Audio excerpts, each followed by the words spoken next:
पश्चिम बंगाल में उच्च न्यायालय ने आज तृणमूल कांग्रेस के दावे को जिस प्रकार से निरस्त कर दिया है, उससे संवैधानिक दृष्टि से यह बात स्पष्ट हो गई है कि तृणमूल कांग्रेस का दावा नैतिक और संवैधानिक दृष्टि से सर्वथा अनुचित था।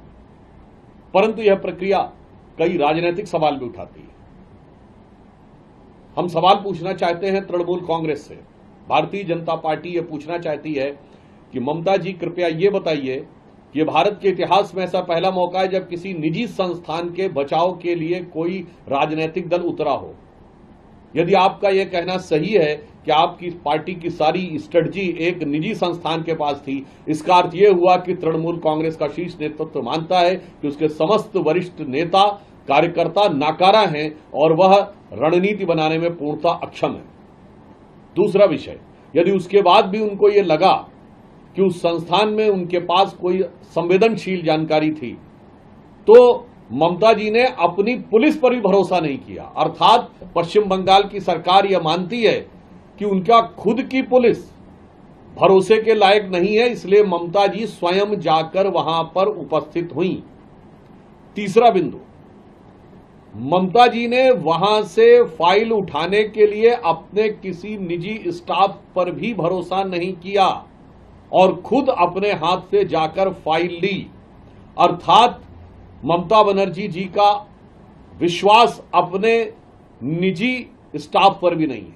और इस विषय के ऊपर कोर्ट में जो व्यक्ति तृणमूल कांग्रेस के पक्ष लेने के लिए आया, वो तृणमूल कांग्रेस का कोई पदाधिकारी अथवा उनका आधिकारिक व्यक्ति नहीं था। अर्थात न्यायालय से विषय उठाने के लिए भी तृणमूल कांग्रेस को अपने किसी कार्यकर्ता पर भरोसा नहीं था। यानी बहुत साफ है कि ना उन्हें अपने नेताओं पे भरोसा, ना अपने कार्यकर्ताओं पे भरोसा, ना अपनी पुलिस पे भरोसा, ना अपने निजी स्टाफ पे भरोसा, या न्यायालय में मुद्दई बनने के लिए अपने किसी कार्यकर्ता पर भरोसा। यह स्पष्ट दिखाता है कि अब पश्चिम बंगाल की जनता का भरोसा तृणमूल कांग्रेस से पूरी तरह उठ चुका है।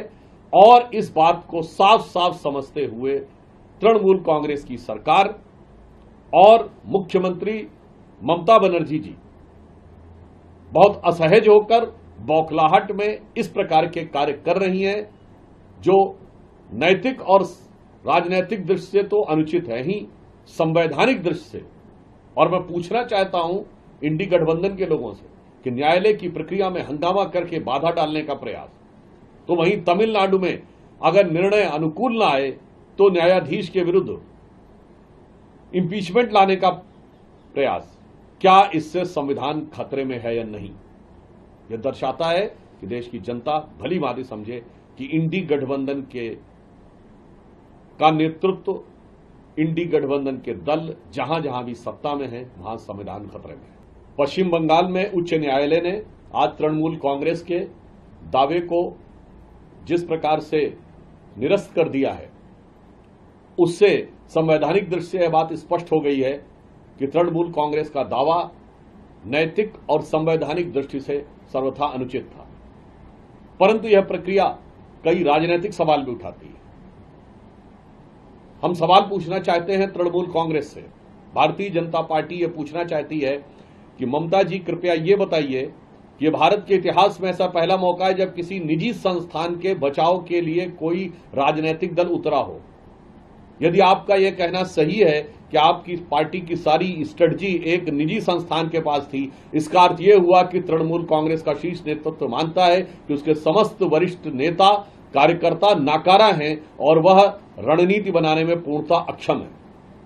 दूसरा विषय, यदि उसके बाद भी उनको यह लगा कि उस संस्थान में उनके पास कोई संवेदनशील जानकारी थी, तो ममता जी ने अपनी पुलिस पर भी भरोसा नहीं किया। अर्थात पश्चिम बंगाल की सरकार यह मानती है कि उनका खुद की पुलिस भरोसे के लायक नहीं है, इसलिए ममता जी स्वयं जाकर वहां पर उपस्थित हुई।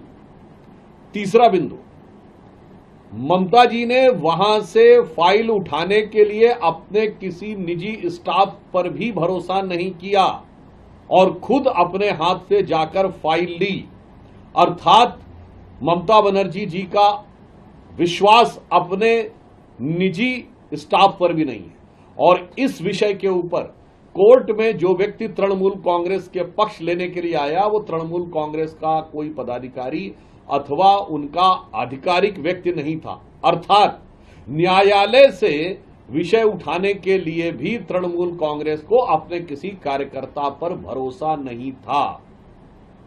यानी बहुत साफ है कि ना उन्हें अपने नेताओं पे भरोसा, ना अपने कार्यकर्ताओं पे भरोसा, ना अपनी पुलिस पे भरोसा, ना अपने निजी स्टाफ पे भरोसा, या न्यायालय में मुद्दई बनने के लिए अपने किसी कार्यकर्ता पर भरोसा।